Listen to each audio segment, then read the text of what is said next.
Ya, jadi teman-teman, aku lebih meriah kelukuruku baci kita jumpa sore hari ini untuk semua teman-teman baik GBKP maupun di luar GBKP, karena baru kali ini kita berbicara spesifik tentang interpretasi kitab Denden yang kita pakai di GBKP. Jadi ini sangat menguntungkan ya. Tadi kakak kita Kak Esti berkata bahwa kita ini kurang keren, betul. Jadi kenapa? Karena apa ya? Aransemen yang beredar, jangan-jangan itu yang perlu kita update.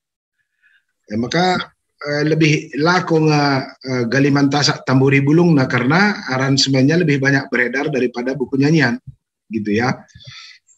Daya tarik orang itu kadang-kadang berhubungan dengan aransemen yang terpublikasi, sehingga itu akan membantu kita dalam menikmati sebuah lagu. Tapi hari ini kita akan coba mempelajari beberapa alat bantu interpretasi untuk membuat aransemen lagu di gereja kita.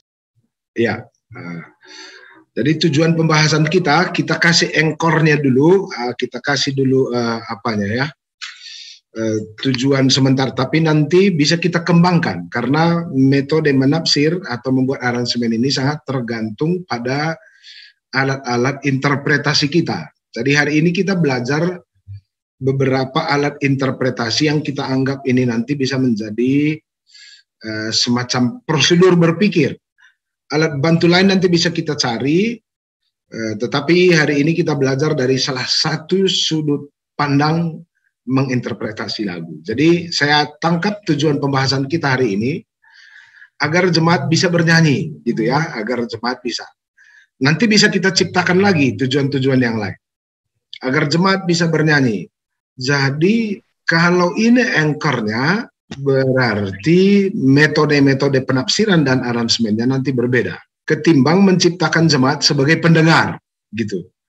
Jadi dua metode berpikir ini langsung akan mempengaruhi cara kita untuk membuat sebuah aransemen, membuat jemaat bernyanyi atau membuat jemaat mendengar. Lalu tujuan keduanya bagaimana supaya para pemusik atau para arranger mampu membuat aransemen yang baik sesuai dengan kebutuhan. Kita tangkap lagi untuk kebutuhan peribadahan. Itu dulu buat sementara. Jadi bernyanyi itu terkoneksi dengan bagaimana kita dianugerahi suara, salah satu media komunikasi dan ekspresi diri, dan suara atau nyanyian itu bisa kita sebut sebagai bahasa jiwa. Makanya bernyanyi itu kadang-kadang secara struktur bahasanya bisa saja nggak sama persis dengan kalau kita belajar struktur bahasa Indonesia,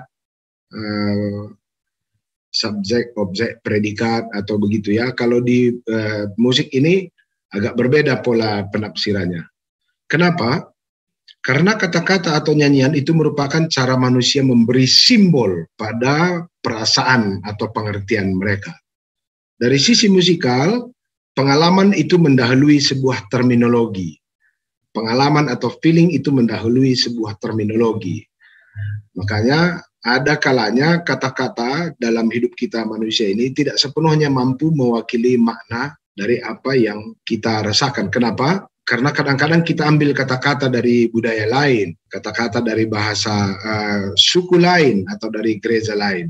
Dan kata itu bisa saja nggak diproduk oleh kita sendiri. Maka diciptakan, terjemahkan lagu Indonesia ke bahasa Karo, kadang-kadang bisa nggak ketemu feelingnya, kalaupun sebenarnya secara kamus sama. Umpamanya, ku mau cinta Yesus selamanya. Serang dalam misa bahasa Karo, cinta ya. Kalau Karo kurang romantis, agak sulit ya. Atau indahnya atau hangatnya dalam pelukan Tuhan Yesus. Bahasa Karo lah terjemahkan pelukan. Jadi kenapa? Karena itu mungkin diproduk oleh kondisi-kondisi tertentu yang tidak dimiliki oleh budaya kita. Maka ciptakan lagu biasanya terkait sekali dengan konteks para pencipta lagu itu sendiri. Jadi pilihan-pilihan kata yang dia pakai itu perlu juga kita selidiki. Maka KARI, alat bantu tafsir kita itu adalah mempelajari si pengarangnya, mempelajari lokasi di mana dia mencipta lagu, mempelajari konteks ketika dia mencipta lagu, karena ketika dia ciptakan lagu itu nanti akan dipengaruhi oleh pola berpikir si penulis, konteks zaman, dan apa yang sedang terjadi pada dirinya. Oke, lanjut deh.